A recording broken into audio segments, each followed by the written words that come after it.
Welcome to the A New Narrative podcast, where we discuss all things health and human design. I'm Sam Zagar, your projector guide and host. This is a show about deconditioning. My goal is to confront our conditioned, not self narratives so that we can write them anew through the lens of our true selves. It's through this process that I hope to guide you to your signature life.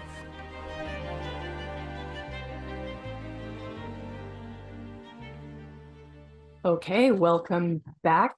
I have Kaitlin here again, and if you don't know who Kaitlin is, you need to go back a couple episodes and find out. I'm going to introduce her a little bit less every time she comes around so that you have to go back and find out what you need to know about her. But Kaitlin is a 3-5 pure manifesting generator. She's also a pure individual. She has a emotional projector partner and a quad right reflector daughter. Both of those are going to be important parts of the conversation. I would say that this is part 2 of a conversation, but it's not really sequential like that. You can expect Kaitlin to be here very sporadically, consistently for the future, the extended future. And we have a lot of different things to talk about. We're people that talk regularly anyway. We got a lot going on. And a lot of the times we go, you know what? This should be a public conversation. So we're going to keep these public conversations. Sometimes we'll include video, sometimes we won't. Depends on where the energy is, where the mood is. And just as we were opening up this conversation, Kaitlin was saying how she doesn't have a lot of energy right now. She just did some bigger excursions, and there's not a ton of energy right now. And yet she still had the energy to do this. There's a response for putting what she does have into this conversation. And I think it's really important to acknowledge, you know, it wasn't necessarily maybe like a ton of energy to put into it, or I mean, I feel like you're still giving me my full body yes. Like you still seem, I can feel that you're happy to be here for sure. I just think it's good to be honest about this. And of course, I'm super flattered that, you know, I'm gonna get what's in the bottom of the pot. So welcome back. Thank you. Yes, I just spent the weekend hiking to Cape Scott. And if anyone's done that hike with a 40-pound backpack, it's total with all the trekking, almost about 50K in 3 days, and lots of incredible experience connecting with and returning to the wildness that is this gorgeous West Coast where I live. If you have it in your sights, I would train for it, but put Cape Scott on your bucket list. It is paradise, especially when you nail it like we did with gorgeous sunny weather. So yeah. Who is the we? Who did you go with? I went with my brother, actually. My brother and I have this really interesting bond. We've been I'm the older sister. He's 3 years younger. And we've been always really close. And since having Rosie, you know, it's so full on, and we haven't had as much of that kind of one-on-one connection. And so I reached out and asked if he wanted to make it a yearly thing, like we do a brother-sister weekend. And he was quite resistant to this epic of a trip, but I knew it would be good for us because we had grown up camping out in the middle of nowhere for a month every summer with my parents, and it was a space. All of my whole family is, you know, has an open solar plexus, so we're non-emotional in my family, which for 4 people, that's quite, you know, the odds are 50-50. It meant when we went out in nature, our month out there was perfection. There was just everyone was in their right signature. Everyone was balanced and well. There was never any weird emotional eruptions. It was so peaceful. So my brother and I returning out there together was just this magical thing where we just kind of fell into that space. And I woke it like in my inner child. I didn't realize I actually have never felt as safe with anyone to be in my inner child, because he and I shared such, you know, a close bond through those divine years. And it just came out. I was dancing on the beach. I was singing in the trails like a child. And my brother didn't even flinch. It was like, this is just my sister. Yet I would not I would hold some of that back. And even with my own husband, like to a certain degree, I let my full little girl out and she had a good time. And so I think he did too. So Your brother is a single channel generator, right? yes, he is. He's um, a 4/6 Or generator. it's pure generator, channel of mutation, if I remember correctly. Yes, so he has 7 open centers. Which is interesting because you asked him, okay, so we have two sacral beings. You're both response people, so I know it's typical for sacral beings to just like back and forth, back and forth, back and forth until they finally come up with their right response. So you asked him, but the first thing you said was he had resistance, and I did not hear that as a no. I heard that as difficulty at the beginning. When you got a format generator, especially with mutation, it's not that it's like, I think that they can have yeses that present as like, because it's almost like, yeah, but damn, this is gonna be Yes. challenging, right? Like, For 2 weeks before the trip, he was like avoiding my texts and calls about organizing shit because I was like, dude, we've got like this is a big deal, you know? Like we got to survive out there in the wilderness and we're a long ways from anything.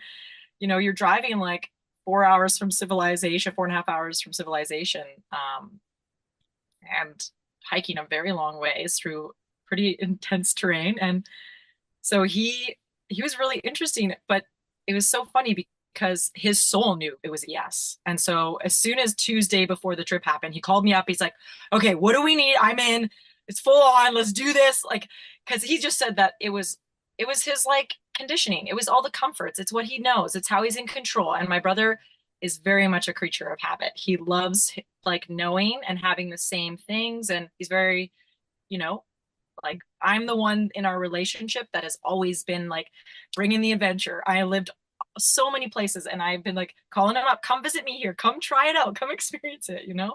Let's jump out of an airplane. Let's go hike this crazy mountain. Let's go. Like I've been that person in his life. So and he usually has a yes to it, which is the cool part. It's just that he always has that conditioning, which is kind of like, oh, I'm going to be uncomfortable. And the nervous system goes through whatever. But there is always, you know, I mean, he went home like a brighter, lighter person. So I'll take that as a win. I want to see the body graph of every person who has ever gone skydiving. I guarantee you 90% of people skydiving have gate 28. The other 10% are just along for the fucking ride with the gate 28 person. Yeah, me, Ben, and Keegan all have gate 28. So that would make sense. We all went skydiving together. Yeah, my brother and my partner. Now, I wanted to do this conversation since changing the podcast. It's got a little bit more of a health focus. It's definitely got a huge deconditioning focus. You could say that the entire system of human design is a health-based system. One side it's body-based health, the other side it's mental-based health. Okay. No matter what, calling it a health-based podcast, or was really just calling it a human design podcast. But there are certain areas that I like to focus on for deconditioning. Deconditioning is such an intense part of my focus right now because it's the fastest way to get to signature. No, I don't know that because someone told me that. It's through years of experimenting with this that I recognize that the more I work on the not self themes in my undefined centers, the more that naturally aligns me to what my signature is. Doing the work in one gets me results in the other. So the more I call it like aggressive excavating, which is kind of like, it's an intense way to say it, but I aggressively want to excavate my not self qualities, because to me, it's like there are these distorted, distracted versions of me that can take up residency in my openness or where I'm undefined. I actually have 0 open centers. I have all undefined centers, which means that it is quite easy to hook up any center in my body graph and condition me. I have a lot of work to do in this lifetime, and why I find that exciting rather than overwhelming is a lot of what Ra talked about in the money game, or the 64 material ways, which is where he's talking about the undefined centers being profit centers. It sucks to be like, damn, I got 7 spots where I'm taking on conditioning all the time. Like, I have a bigger deconditioning assignment than other people, I feel like. And yet at the same time, if I can get through it, I have such a potential to be not only profitable, but when I blend that with my projector signature, it's success and profitable. And I like those two things together. That sounds good to me as a non-energy type. Aggressively excavating the not self is my goal. And yet there's this like hearing the not self theme and actually working through that. So we both have undefined heads. What we really have in common, we both have undefined heads. We both have undefined ajnas. We both have undefined solar plexus, and we both have an undefined root. There are 4 centers that we can really relate on in terms of what it's trying to do to us. Undefined head is the #1 center that everybody, well, 72% of people have it undefined. Always trying to be inspiring, always under pressure to know the answer. It's one thing to say what the not self theme is. It's another thing to recognize when it's happening to you, when it's actually grabbed you. So one of the things I've been trying to think about recently is, where do I feel pressure? Where do I feel anxious? Where do I feel like I don't know enough? If I feel like I don't know enough, what do I do to deal with that? Is this where we end up scrolling our phones? Give me some, in your case, it's give me something to respond to. Give me something to respond to. How many times am I going to play with something that's not even the sacral center in order to try and get my strategy going? For me, find something that I think people might want to invite me for. Find something that I think might get me recognized. Like, how do I find the inspiring thing? How do I find the answer? So how do I actually deal with that? How do you actually deal with that? What are the habits or patterns or autopilot things that you do where you recognize that you're trying to deal with that pressure?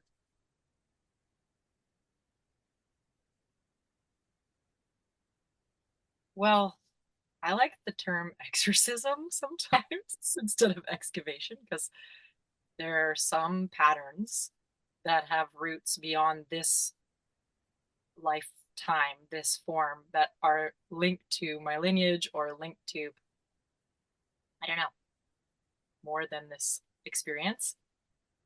And so I find that the only solution to any of the centers that I have that are making me feel like I'm experiencing life um, as not self, or I'm trying to prove myself because I have the open ego. I'm trying to get the answer right. I'm trying to be certain about something. I'm trying to get the things done. Anytime I'm in those, it's just the first skill, I think, is awareness, is presence, is a practice of presence. I I don't know what I would have done without the like 15 years of meditation that I had studied and practiced. I went on silent meditation retreats, and so I've sat very still in my body, in my mind. I spend a lot of time out in nature by myself with nothing, no distractions. And hear how crazy it is up there, especially in the mind when you're talking about, wanting to know the answers. Um, and I also just am so clear that it's not true self.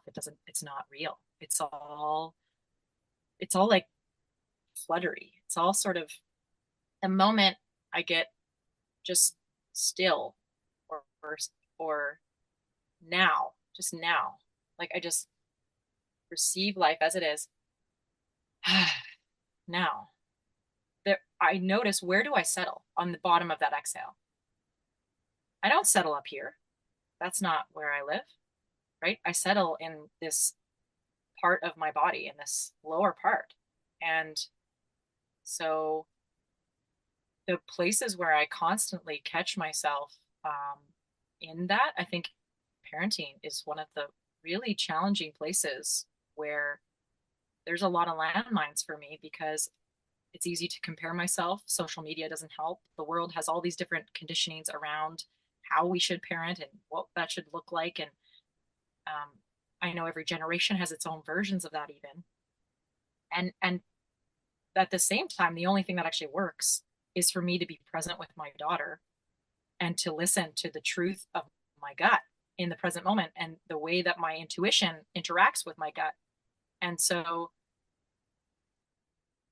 the constant, incessant badgering of the mind, I think, requires some disciplined practices every day. And there's no way around it. I haven't found a way otherwise. Like, if I just uh, start my day and go straight to my phone and then like get into whatever the things are, and I don't take some moments to check in, like where I'm at, what I'm feeling, what's here, what's going on inside of me.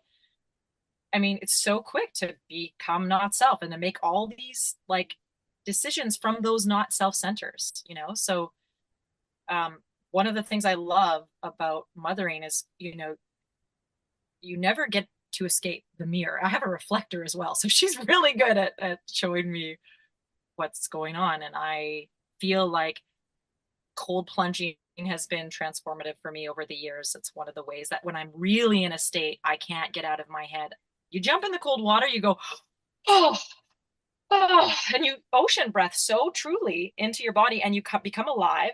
You connect to true self, and all of a sudden you come out and you're like, I know what I need to do next, or I know how I want to relate next. That's one way. Or you just lie on the earth and you hand it over and you take 5 deep breaths into the earth, or you just peripheral. You open your eyes wider and you receive what's here, so you can anchor into the sounds of the birds and the children laughing and the noise of the traffic or whatever's around you. Whatever practices work to get you in the now. I think that's the only way. And it's an imperfect experience. You're human. You're going to play it out. You're going to pay attention to how you do that. My weak spots are definitely in relationship to mothering, probably the most. Secondly, partnership. The places where the stakes are the highest, right? The places where we're most vulnerable to, you know, an unconditional love that we've been conditioned to believe isn't possible, that isn't true, that it comes with, you know, life comes with conditions, right? That's what we're taught, the first thing. So it's an interesting thing. The unconditional love being that you bring forth is the one that exposes all the conditioning the fastest, right? So I find with Rosie, sometimes I'm just sitting there, she's done something or says something, and it's like, I don't know what to say or to do. I almost freeze. I paralyze. And all I try to do in that moment is to breathe. And sometimes I say, I'm not sure what to say to that. Or, I'm not sure how to behave to this. Like, I try to be honest with the fact that conditioning's right here, right now, and it's riding me. And I'm trying just to take some breath so I don't act it out, so I don't play it out. And, you know, sometimes I play it out and I have to go to Rosie and Ben and the people that I love and apologize and be like, look, I was eclipsed. I acted from not self. I acted from an inner child wound. I acted from a place of feeling like I'm not enough. And I was trying to prove myself. And this is how that looked. And it doesn't even make sense. The ways sometimes we as humans, you know, try to validate um, our not self, like to validate our not self. It's kind of a funny game, but it's definitely, for me, my life is this practice. Every moment of my life is an opportunity to either be in the now, in connection to my soul self, my true self, my design, or to play out another lesson, to learn something new, to make the mistakes. I love doing that as the three. Let's do it. Let's make the mistake. I went on this hike and I did not, I've been going barefoot for the last couple of years and I hadn't worn my hiking boots for 3 years. I transitioned to these wider foot shoes. All my shoes are now like very minimalist, wide foot.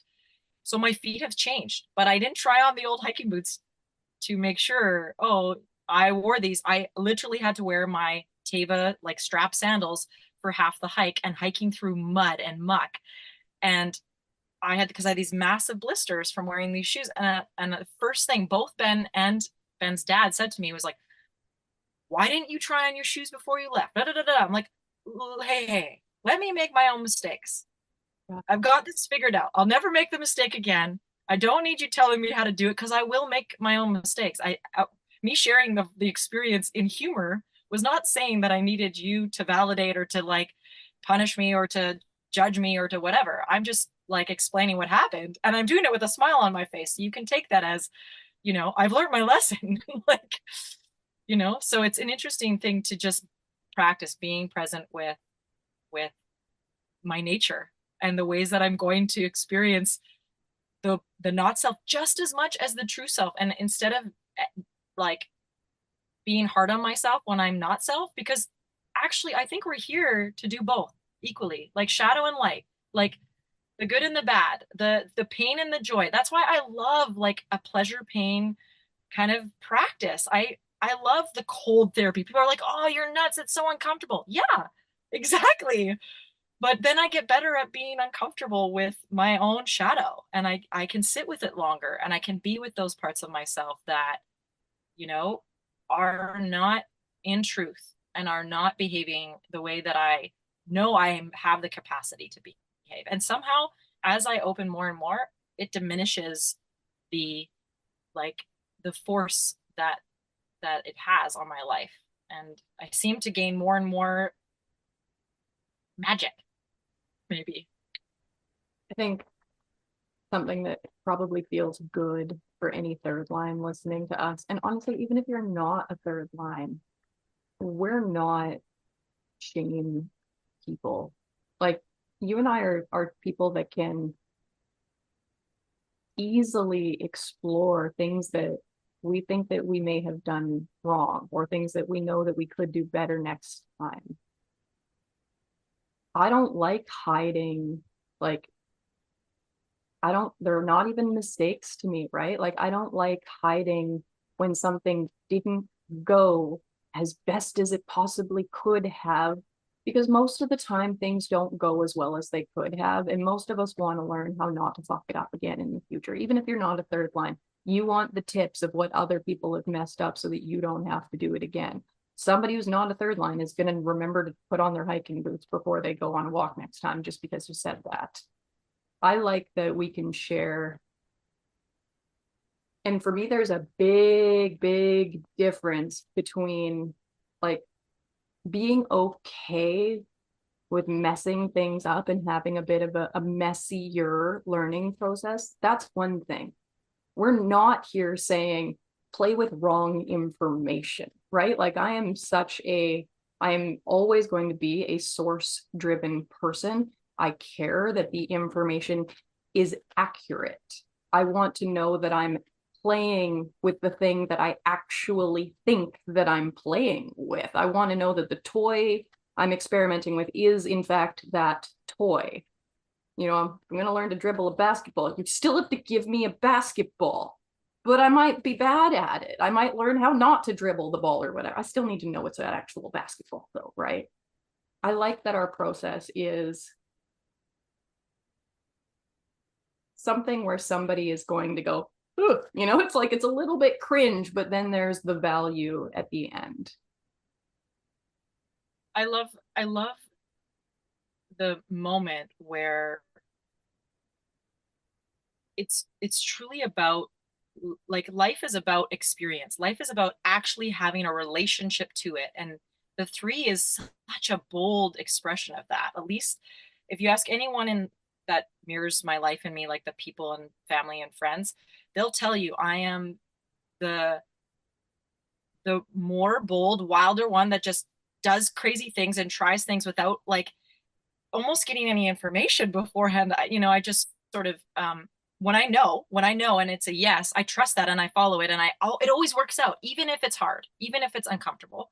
And with the shoes, it's such a perfect analogy because what happened was over 2 or 3 years of these wider barefoot shoes, my feet and my knees and my hips have gotten so much happier. I am more in connection to the earth. I get use of all my toes.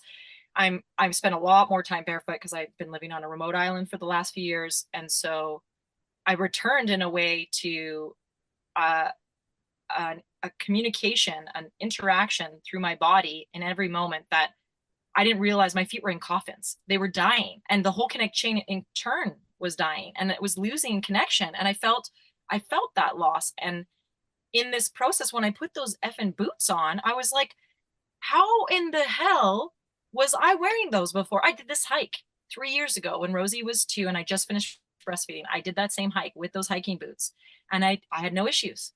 So this is what's interesting. It was a beautiful moment of showing how much I've grown and changed and deepened in my awareness, in my ability to connect with life, to connect with my own body, and to be in a dynamic where, and the shoes, it doesn't really matter in the end. That's not what I got to see, the progress, the expansion, the change.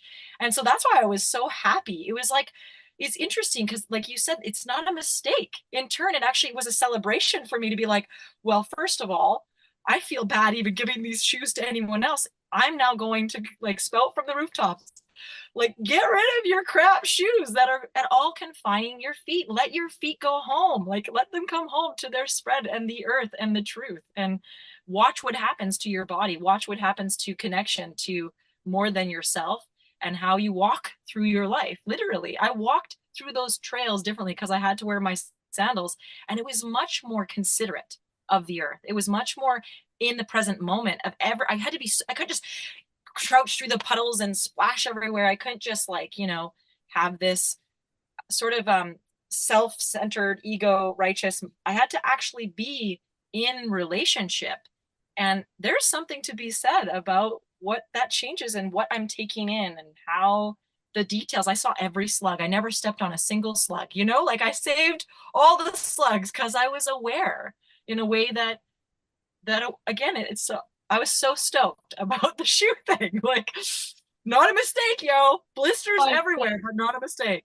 this is so cool, right? Because I mean, even that, like in a way, that is a micro is a macro is a micro is the macro in like just even some of the feminine conversations that we're having there. Like you took a feminine approach to a hike in that you didn't have like that shield, that force, that protection, that like you had to be significantly more aware of what danger was around you. Like, does that branch have thorns? Is it a good idea to step on that? Do I need to step over it? Like, you would have had to just be significantly more aware, and I can't see any negative in that. Even it was a harder workout because I had to, hop more and I had to dance. I had to dance with the environment instead of being like, I'm going, I'm just hitting it, and I walk by so many hikers and it's like they weren't connecting. And you're out here and you should see these cedars. They are like 12 put together and they've been around for so much longer, and their wisdom, you can feel it penetrate you. You're in the presence of a dinosaur energy, of this wisdom that you're like, and if you are just soft enough and available enough to it, you get these, at least I get these beautiful insights and awarenesses of truth, of wisdom that I need for my own life. And how important it is, truly, that process of just taking one step at a time. That's all there actually is. This idea, we get so fixated on the future or what we could be, and deconditioning is just the process of that small moment, that choice in the present moment that you make. And I think we make it so much harder than it actually is. And it's so simple that it kind of makes fun of of all the marketing and branding of all the like stuff we put out there to try to sell you, you need all these things, or you need these answers, you need to be certain, whatever. That it's not the truth. It's actually right here. And we've gotten so desensitized, and we've lost our yeah, just our ability to fully receive the moment, to open to it, to actually trust life. Like life is here to be fully lived, not to be like controlled and half, like managed. And it sucks. Like try controlling your breath. I've done a lot of breath work over the years as a yogi and all the things that I've trained in the past. And what I find fascinating is at first, you can work with the breath and you can use your mind to connect something. But once you've actually gotten past the mind and you start allowing the body to be in control, the body breathes you, and it's not something you're doing. It's something that you are. You're just experiencing. You just are connected. It's a relational dance that's happening. And I mean, you can use this in many ways, but I feel like it's important to remember that we don't need to try so hard, you know? We don't need to try so hard. I love 2/3 lines being like, don't try so hard. Yeah, there you go. You just talked about, the doubt and the uncertainty. We both have undefined ajnas. I notice though a lot of the times people will mix up keynotes for different centers, like when we'll use the language of proving outside of the ego. And I always feel like we're almost like picking on multiple things at once, or we're not clear on what we're picking on. A lot of the times with the head and the ajna, I think people get mixed up between pressure and anxiety, and they'll put anxiety in the head center. But when I think about the difference between pressure and anxiety, like when I think about pressure, I think about pressing into something. So I have this like visual of the finger ready to poke something. If I poke the head center, it's like I touch it and it reacts. That's what it feels like to me. There's pressure and a reaction. But when it's the ajna and it's anxious, now again, I don't like just to think about anxiety because it can so quickly be used as language for the head center or even the root center. What I actually want to do is I want to talk about it in relation to the spleen and the solar plexus, because the ajna is an awareness center. Spleen is our first one, awareness for how to survive in the now. The ajna is our next one, awareness over all time, consciousness over all time. And then solar plexus, awareness in a wave. Now the spleen is fear. Those are the fear gates. The ajna is anxiety gates, and the solar plexus is nervousness gates. So the three different types of awareness give us three different, I don't know, freak out sensations. We'll call them freak out sensations. Okay, so I've got a freak out sensation in my ajna that says, I'm anxious. I'm anxious because I'm not sure, because I have doubt, because I don't know what to believe, because somebody wants me to be sure of something. I have this anxiety. And then also anxiety belongs to awareness over all time, which tells me anxiety is a lifetime symptom. Undefined ajna means a lifetime symptom of anxiety. You made a really good point though about like what is actually grounded in me. What is my definition? I don't live up here. I live in my sacral center. Okay, so any undefined center, the way to regulate the not self of this is to remember what you are. As soon as you go back into your sacral center, rather than being stuck in the anxiety of the undefined, I have doubts, ajna center, then you know what strategy to use, what to respond, do the thing you have a response for. We can immediately quell the, is that a word? Yeah. Cool. Sometimes words come out and I was like, where did that come from? You can quell the anxiety by being back in your strategy and authority. I talked about this a little bit on my stories like an hour ago, because people were asking me how much being a quad left is part of my like success. Is being strategic part of my success? And I was like, I think there's a misunderstanding that as a strategic person, like there's a goal, I have control, I execute it accordingly. Like no matter whether you're strategic or receptive, human design teaches us no choice, no control, no plan. So me being strategic doesn't mean that I'm the only one who can actually control things and have a plan. That's not how it, that's just not how it works for I, me. what I think it is actually is that you're spending more time in true self, and true self is an expression.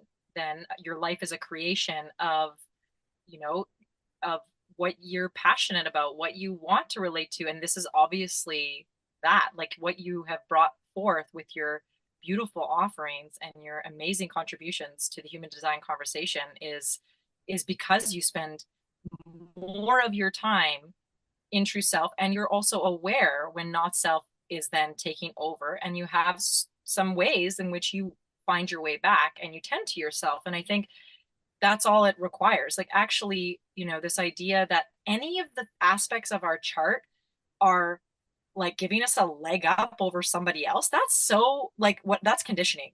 That's conditioning. All of us have a very essential um crystal, that's here to reflect a certain beautiful creation of light. Look at every snowflake. We are all unique. I just went and looked at the sand dollars on the beach, and I grabbed about 4 or 5. They were dead along the shoreline, and every single flower that they drew, I don't know if you've seen sand dollars, but they draw a flower on them. They were all unique. Every sand dollar itself drew a unique flower. They were all the same in some ways, but they had different flares of expression. I thought the sand dollar even does it. Like, this is nature. This is just how life expresses itself, which is uniquely. And so there isn't like, because you're quad right or you're quad left, or you have these gates, or you're a generator or a projector, that you're any better off or more capable. It's just truth or not. And in truth, it's easy to deliver what you want to deliver. When you're in not self, guess what? Of course, there's resistance everywhere. I have so much resistance to, spending time on social media because it isn't true for me and it doesn't feel it. But being here with you in conversation, or teaching a class, or working with someone one on one, I almost can't stop myself. I could drop everything and start working on someone in the middle of a conversation in the grass. I've done that to you.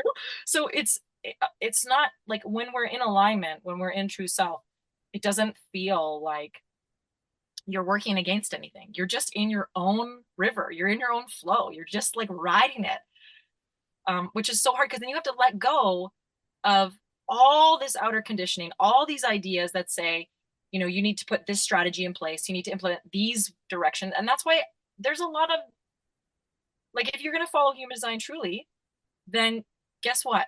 There is no roadmap. Nobody can give it to you. All they can do in relationship is be someone, usually to listen, to mirror back, to see you more clearly, to like help point out some blind spots. But otherwise, it's really your journey. Nobody, like, the fact that I walked a trail that other people get to walk is actually not the truth. I walked the trail that is unique to me.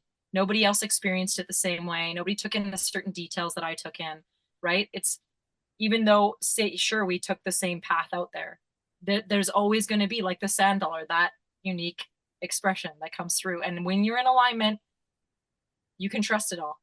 You don't have to get so caught up in like, how is Sam making so much shit happen? It's because she's in alignment, and it's just, and it's incredible. It's inspiring. It's 100% beautiful. spot on. Like, I really appreciate that you said, like, it's not that somebody has a good design and somebody doesn't. Like, it's not one person being advantaged and one person being disadvantaged.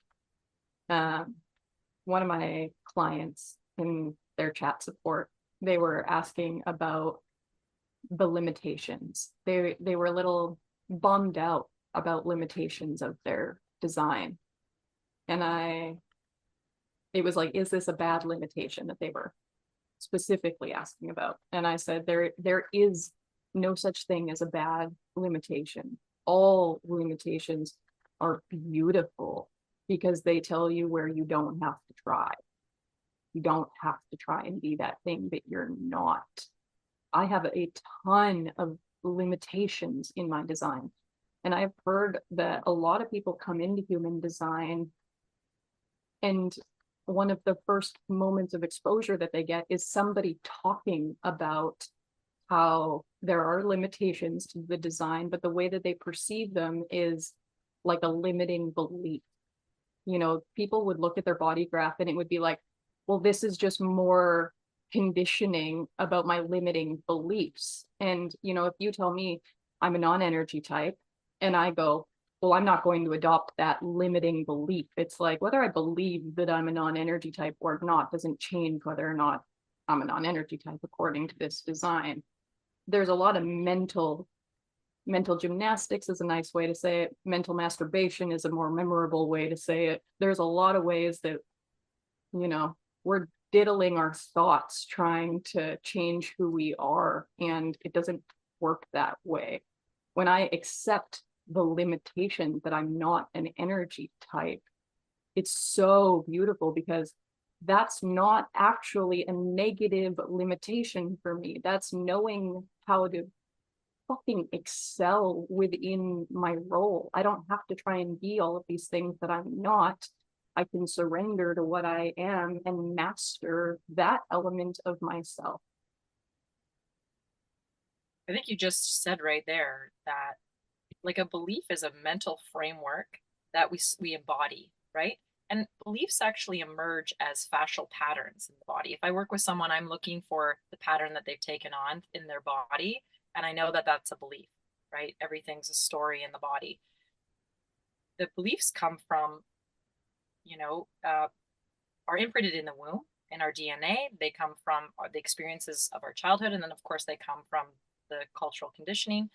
And I'm sure there's more layers if we want to go bigger, but we'll stick with that more closer to being human in this experience, and say that in some ways, if you're a person who has like no definition up here, and most, I think there's very few individuals who have, um, you need to know yourself through your body. Like you're not actually your splenic authority. I'm sacral authority. Your emotional authority. You're actually not experiencing it through your mind. That's not going to work ever. So you trying to even create like, oh, this is a limit. Like there's too much mind happening. Let's just stop talking. Let's just stop and let's get in the body. Let's get in the body because the body actually has some truth to tell you. And maybe there we can start working with some changes in the patterns in your body so the beliefs actually shift. Like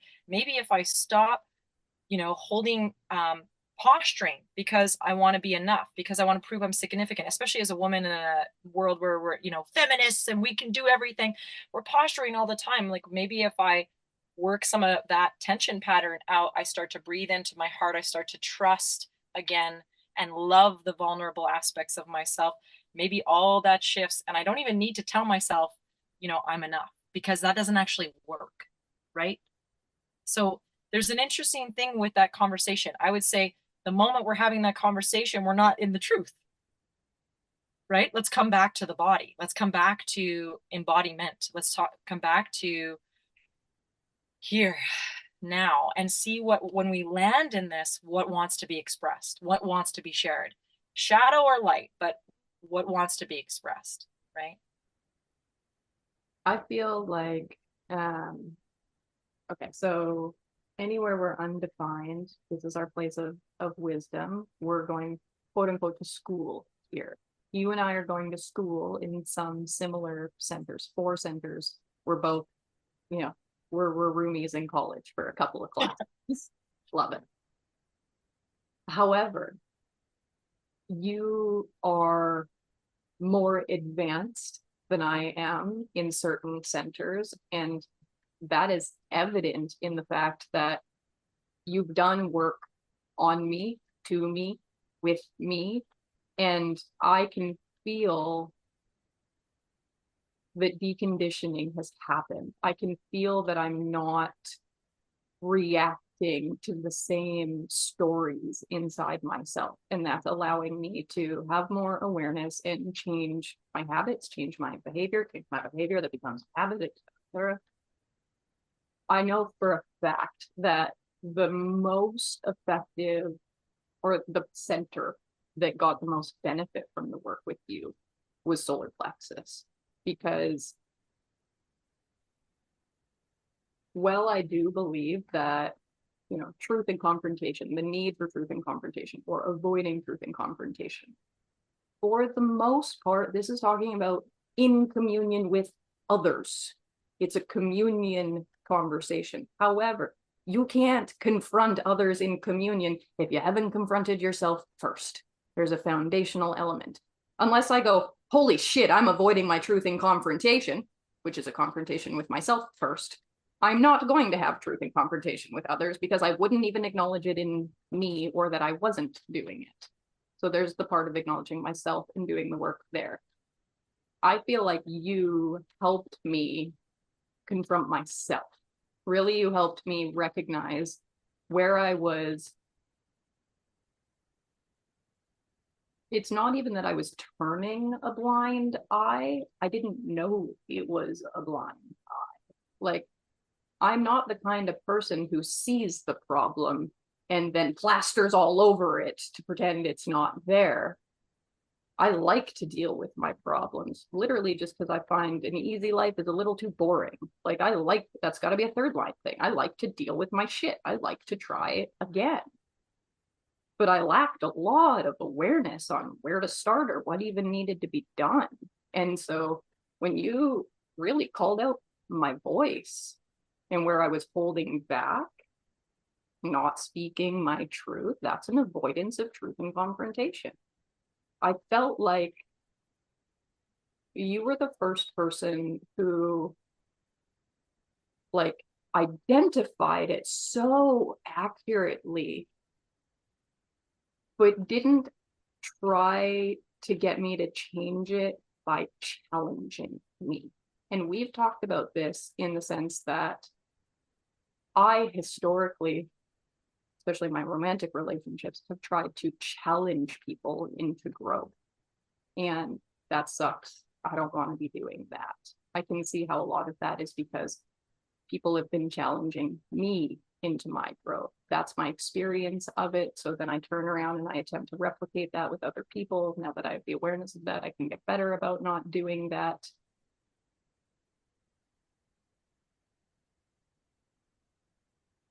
I was avoiding a lot. It felt like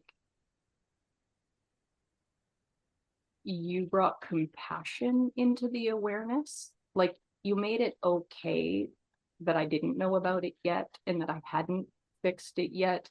You didn't blame me for not knowing about it yet. It was more like, cool, now that you're here, let's take action. We don't really need to talk about why you didn't take action before. It's just like, okay, we're here, so let's move forward. And that felt affirming, proactive, empowering. Then there's a joke here. I literally felt taller after our session. I need you to know that I measured myself a couple of days ago, and I believe that I'm 3/4 of an inch shorter than my memory tells me that I should be. I was so upset about this. My whole life, I'm like, I'm almost 5'6". And then I measured myself. I'm almost 5'5". What? What? So I have concerns that slowly throughout my life, my shoulders have gone forward and my neck has gone down to try and make me smaller. I can tell. So I'm like, oh, I'm actively trying to like stretch a lot of this stuff out because I literally played small. I made myself smaller. I don't want to be 34 and be like, holy fuck, I shrunk already, Kaitlin. That's not cool. Like, that's a bad sign. I really got to stretch myself out now, but I can't stretch myself out unless I'm like willing to take up space, you What know? if though the taller version of you wasn't in truth? What if it was a version of you, yeah, keeping your head above water, trying to be enough, like in this way of, remember when I told you about the inner core versus the outer sleeve? The inner core actually felt like like a giraffe, like squeezed so tight. And I was like, ah, right? And the outer sleeve is just beautiful, um, available fluid thing, but the inner core was like, so what if that's actually a healthy, I just, what if? I don't know. Only you will know, right? Okay, I didn't see it going in this direction. Sorry, I just thought No, that's I was like, we're going somewhere. We need to go somewhere for a sec, babe. Okay. Dear audience, please remove your children from the room. So yesterday, I was feeling very stimulated at a certain point, like very stimulated, antsy in my body. Sometimes when that happens, I need to masturbate because I need to have what we'll call the mechanical orgasm. There's a high level of stimulation and energy that I need to remove from my body. You and me have talked previously about the position that the head will go into as you're approaching climax. And when it's going like this, for those of you that can't see the video, if I even ended up using the video, I'm talking about like tightening the base of my skull at the back of my neck. My chin lifts up, the back of my head wants to come down into my shoulder area. It's happened in sex. There's like this like pull it. It's almost like contracting from the spine. It definitely happens more for me through masturbation. But you expressed that as like not wanting to be present, wanting to leave the body. Can you describe a little bit more before I carry on about what happened? well. Let's just say when the energy is moving and we allow it to, if you think about the leaves in the trees or water flowing, there is a pulse. There's a pulse, there's a rhythm.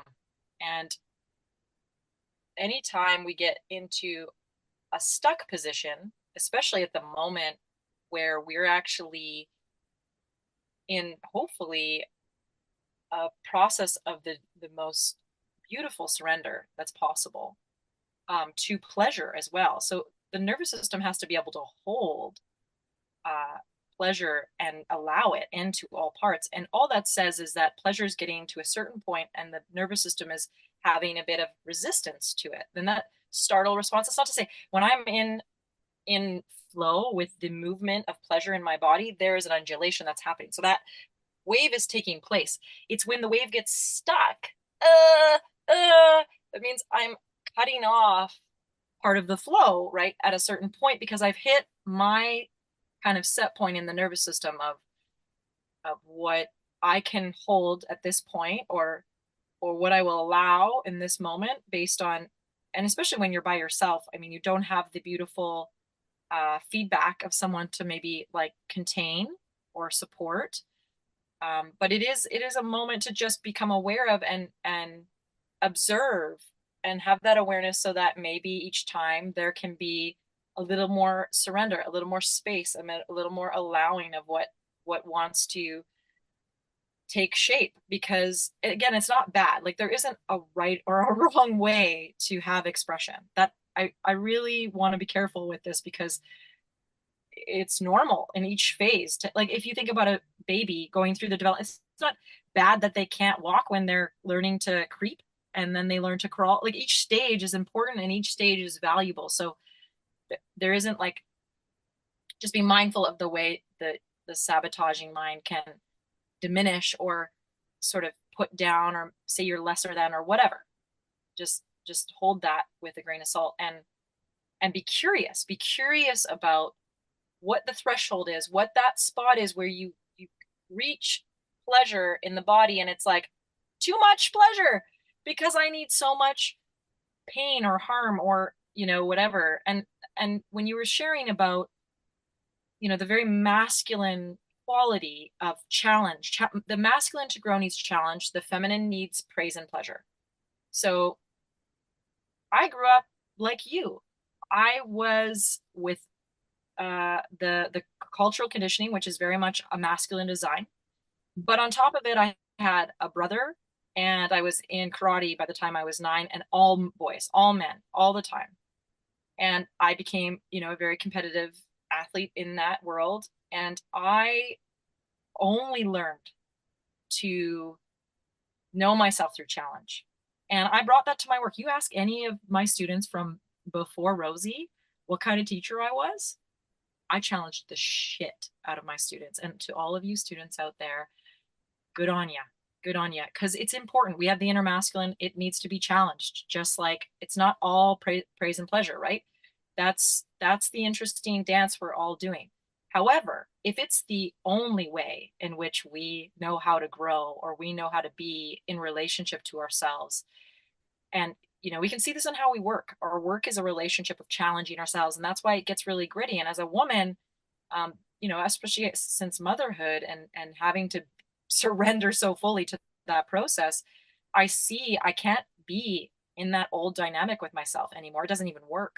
It's rubs against the truth of the awareness I now have, which is I need so much pleasure and praise to really grow in my femininity, because I'm not willing to abandon her anymore. I'm not willing to leave my sacral. I'm not willing to say yes when I actually mean no. I'm not willing to do those things anymore. So I have to balance that. And so my pleasure practice, just like yourself, personally, individually, is this whole seance. It's 90 minutes usually. I get into my body, I dance, I turn on the tunes, I put scents, I totally seduct myself. I give myself everything and anything I want, and I build energy, and I'm aware of when the times I'm anxious and I'm just going to have a quick rub of the clit and I'm going to get off, and I can, same thing. I feel that tension build right at the base of the neck, and it's not the same thing. It is not, it's a discharge, sure, but it doesn't actually fix what's happening. When we want to be in truth, then we have to fully drop in. And that means allowing pleasure into our bodies. It's a process. When you are not used to giving yourself praise and pleasure, and for a certain amount of time, oh, 2 minutes, that's enough. And maybe now your baths have gotten longer. Maybe you're in there for 45 minutes and you're soaking and you're like, oh, I'm really enjoying, I'm just going to add a little more hot water. That's a good sign. That's a good sign that your nervous system is holding for more and more of that quality. Like the bath and dancing are the most um, healthy ways for a woman to just tap into femininity. And I think building our capacity in our nervous systems, when we've been conditioned to believe and to embody only challenge as a way to grow, it's a slow journey back. So observing that spinal wave, observing how you can make this more pleasurable rather than trying to manage the anxiety or the tension that you're feeling and why you're using it through pleasure practice. Sometimes we're disassociated in that, like we're barely even actually in our whole body. And we're not going to get the same benefits. I would encourage always for every person to build pleasure in the body, but maybe don't go to orgasm. Actually learn to hold pleasure and walk with that pleasure and build the energy over the whole day or over a week, and then see what happens when you actually come to full culmination. If you think about what it is to grow a child in the belly and what that process feels like, it's a building. Your body is moving through something, and when it happens and you get to have the release of birth and you hold that baby in your, I mean, I experienced it as the most, like, if I could resonate with a superhero at that moment, I was like, I could fly, I could do anything. I was unstoppable. I knew in that moment I was God. Hmm. And so I held her, I looked at her, and I cried, but joy, absolute joy. I held her to my chest, and I think a lot of that comes from an experience of understanding, like, there's something in allowing creation, pleasure, these things to build, to not just like, I don't know, just throw it real quick. It's like, even when you have a new creative project, you want to keep it tight to yourself, not tell everyone yet. Certain people might put it down, and it's too young yet. It's too in its infancy. You share only the people that really you trust. And this is sort of the same thing. Our pleasure, our practice of coming back into like self-love, true, like is this an act of self-love? Is this me loving all parts of my body? I've spent hours massaging my anus because let's just say we all have so much shame around the anus. And after I birthed Rosie, I had a little bit of a bulge from that experience. Uh, I demanded, I could say, you come out. I wasn't fully dilated, and so there was some impact on that. But we got through it fine with no intervention, and it worked out. But I call it my little button of knowing when I haven't been tending to some of the more shameful parts of myself. If it's acting up, it's because I haven't been looking at that part of myself that in our culture we really deem as like, you're not supposed to poo and you're not supposed to, you know, touch that area or whatever. And I have so much pleasure from connecting to that area. I have so much joy. I mean, when the moment you get to experience an askasm, just like the throatgasm, we're going other places now in terms of pleasure in parts of the body. And it is different. If you're expecting a clit orgasm in your throat, well, that's not what it's going to be. But pleasure in a way of wholeness and in connection, in love, you can have this on every level. And the more that we can practice embodying it in that place of self-pleasure practice, I think we get better at holding it in our lives. So our life actually becomes more pleasurable. We are able to have more joy and more ease in our lives. I mean, I hope you devote yourself from this podcast on to a practice of connecting. Well, I mean, last night's experience was not very pleasurable, and in that it was important, I think, for myself and the audience to hear you talk about like being in the wave. Like the wave is part of it, but when it gets stuck, like identifying that moment of where something is happening. And if there was a visual of like watching me in my body, but then there was also this parallel visual of what I was fantasizing about, you'd be able to watch the narrative of the fantasy match certain physical expressions. And I didn't identify certain physical expressions until I would consistently get stuck at a certain place in the fantasy. The fantasy started because I have a good memory or a good visual or a good experience of something. And I don't watch porn. I used to years ago. I cannot connect to porn at all anymore. I only want to fantasize about genuine lived experience that I've had. It is always like based on a memory. And then it's almost like making a video in my mind. Like I start to play out where I want it to go next time, or something I might like to try, or playing with language, or like I just want to expand my own experience. And so I started with this visual of an experience that I'd had that kind of surprised me about how it made me feel. It made me feel good in a way that I didn't know was something I would like. And so I started to expand that. And as it expanded, it became more and more taboo, let's say.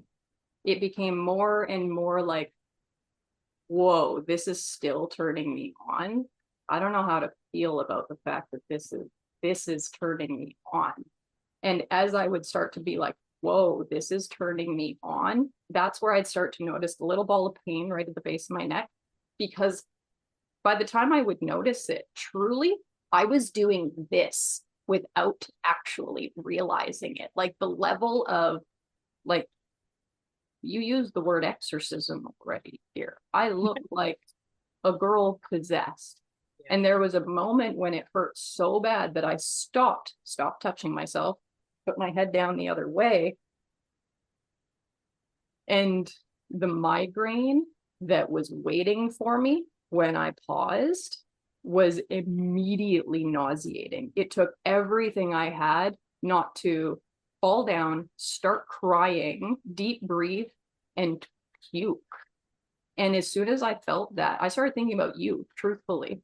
And I was, this is where Kaitlin would be like, Sam, this is the part you need to pay attention to. These feelings coming up right here, they're connected to what you're fantasizing about. They're connected to a lot of other things personally. I didn't get to the point of having an orgasm because I knew if I didn't stop, I knew it was going to put me in a panic attack because it's happened before.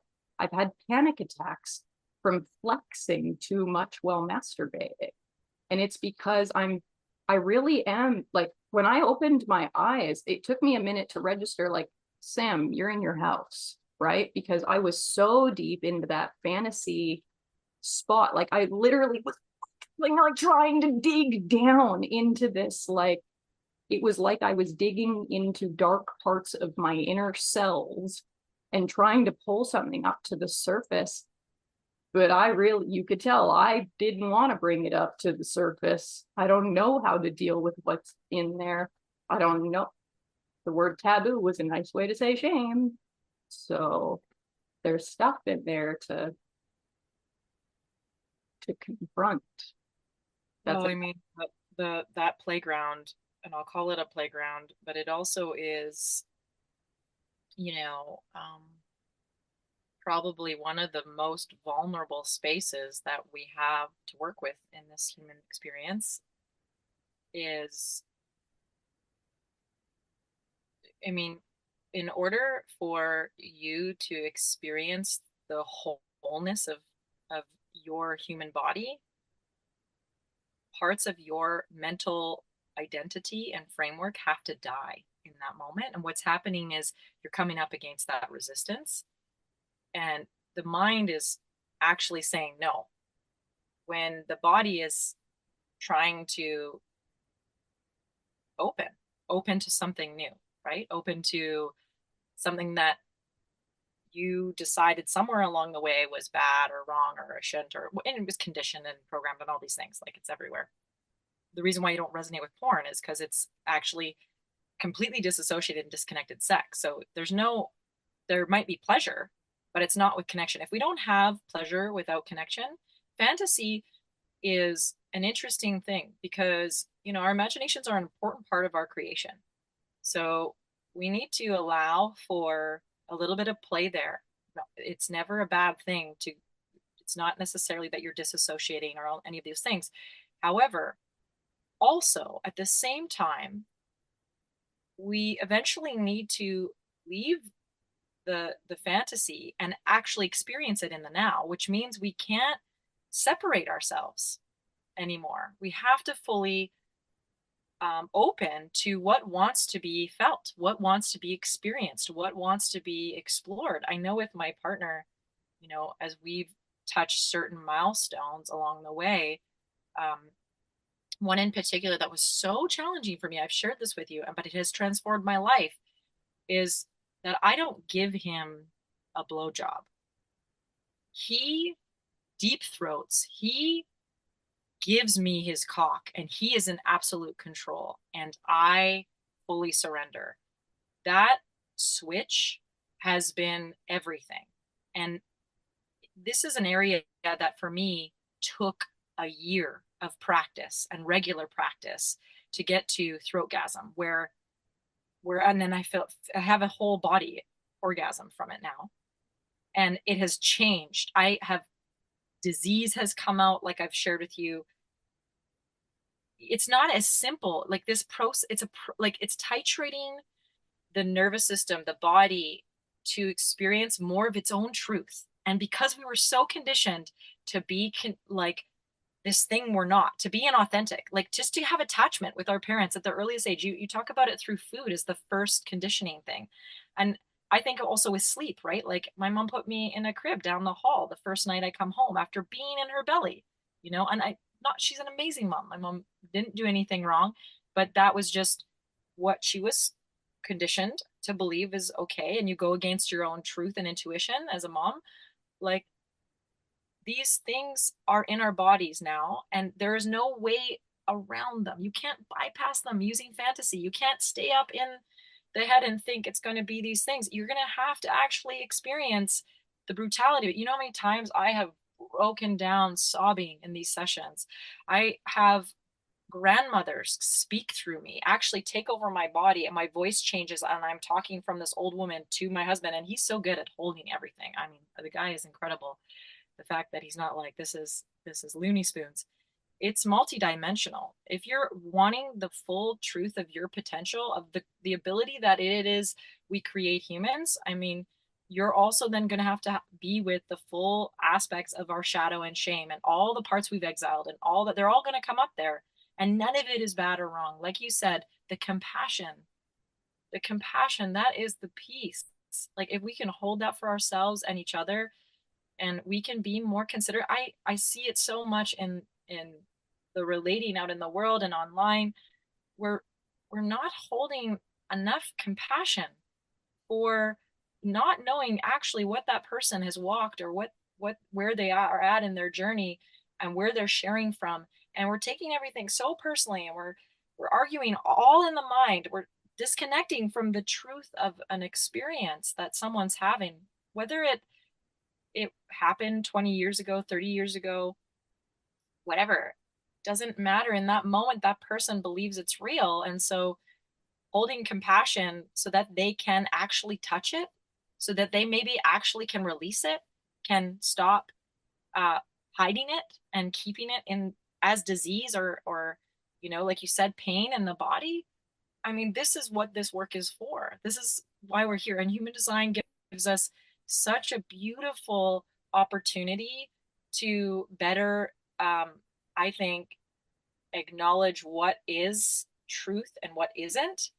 And at the same time, all of the like details about the design just feel like, for me, permission to be what I already am when I'm anchored in that. And permission then to also be all that I'm not, more wholeheartedly, so that I can forgive myself. So I can show myself the moments where I didn't get to have the tantrum as the 2.5-year-old because those feelings weren't allowed, or I didn't get to have the choice of what I wanted to eat or not eat, or I didn't get to have my no as a little girl. And so I said the pleaser yes so many times afterwards. These, we get to reclaim these things, and we no longer have to be a victim to anything. And we can see it all as a part of the journey. And this moment of tension in the back of the neck of that moment is really just a beautiful, like, you can't not,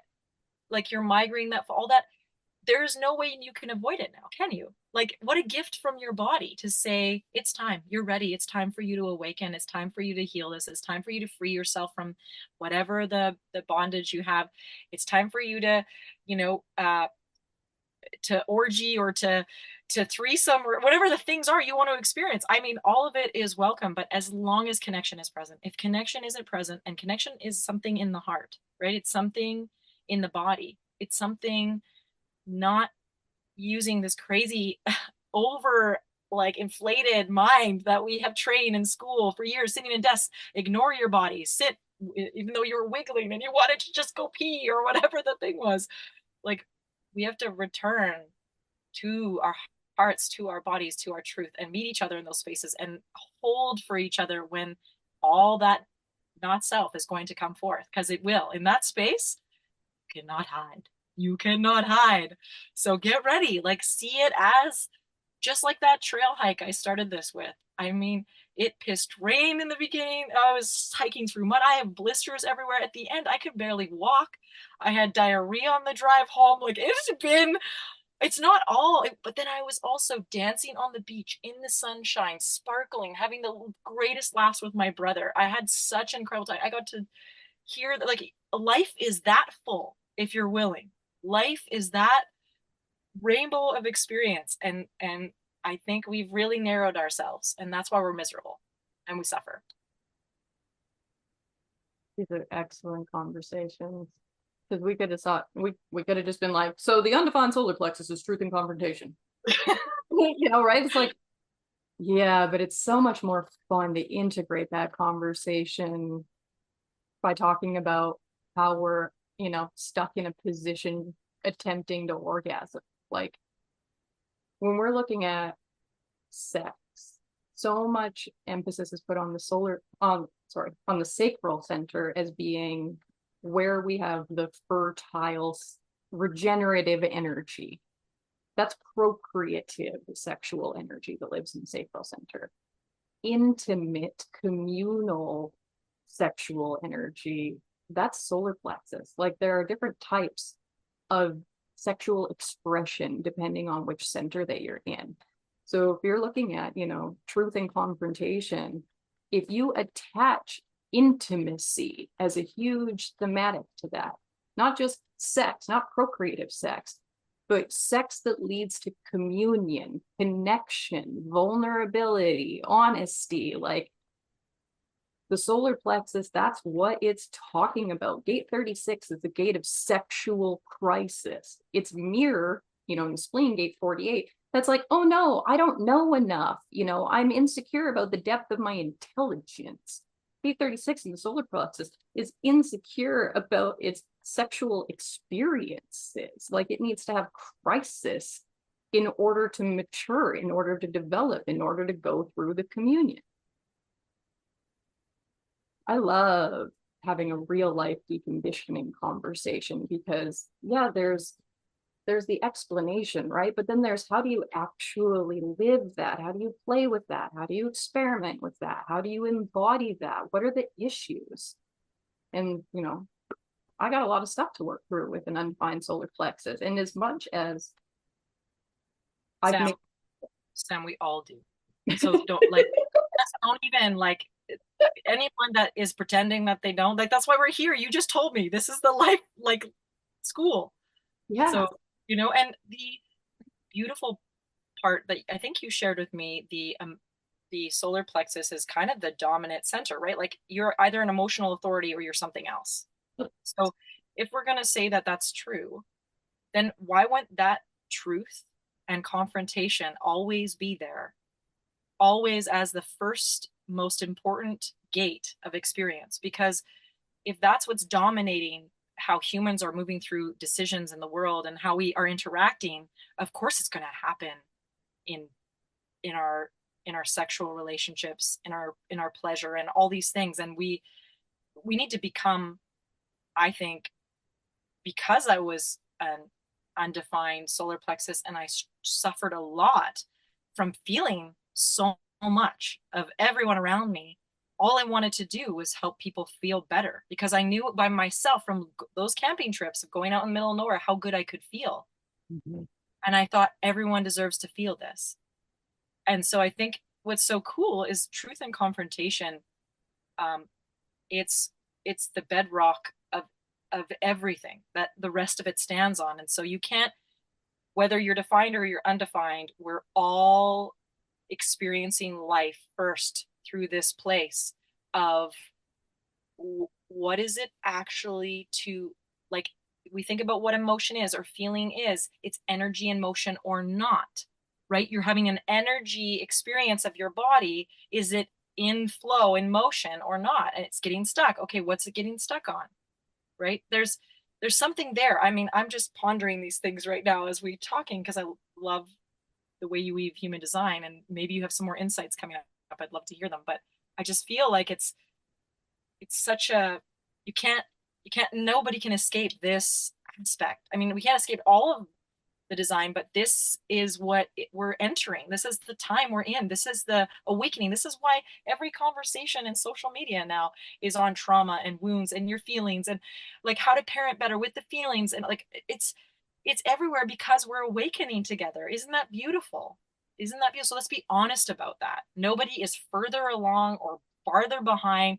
We're all just having a totally different experience of it. And we could just remain curious I and love compassionate. the phrase, just let's be honest. I'm sure that's a podcast already, but if it's not, and you're in the human design world and you want to focus on emotional topics, let's be honest would be a great name for a podcast. Yeah. That really is the point. Like, I was asked on podcast recently, like, how would I want to see a better world come around? And like the better world to me is the honest world. That is the point of being nine-centered beings, nine-centered in transitus. Really, like we're transitioning, we're all transitioning through the solar plexus right now about how to actually be honest. We're all becoming more honest. And if I'm being real honest, I got pee so bad. So we're gonna wrap this up so I can go into my sessions for the day. I love that we Way out there bumping, like she's chomping at the bit to get inside. look, I got pee so bad. But we do really good long form podcasts. Like this is definitely the longest form content I ever put out. And I like these conversations a lot. I'm really glad that we're gonna do these fairly regularly. I feel like right now we're kind of roughly every 3 or 4 weeks. Um, as I said in the beginning, I'm not going to consistently overload you with information about Kaitlin. I'm going to make you go back and listen to other. As she mentioned, she's not super active on Instagram. That's not the truth for her. That's not where her response is. She wants to actually connect with people. Her and I are both Canadian. We both are on the west coast-ish of Canada. If you are near there, you can see either one of us in person. But I, as someone who has experienced Kaitlin both online and in person, she's definitely worth making the trip for. So, however, there is a way to work with her, suss it out. Ask her because whatever she can do for you, you probably need it. She's need motivation after all. I wouldn't even be here if it wasn't for you. You are an incredible human being, and I love how integral you are as a person. And it is something that, like, healing the sisterhood wound, the trust that I have from the friendship that we continue to build, and witnessing the way in which you walk through your life. I mean, we're all blessed and inspired by you. So thank you. Keep doing what you're doing. And I love being here with you. So let's keep doing this too. Thank you. Yeah. All right. Audience, that's all you get from us. We'll be talking behind the scenes in the meantime, but you'll hear from us again in a couple of weeks. See you next time.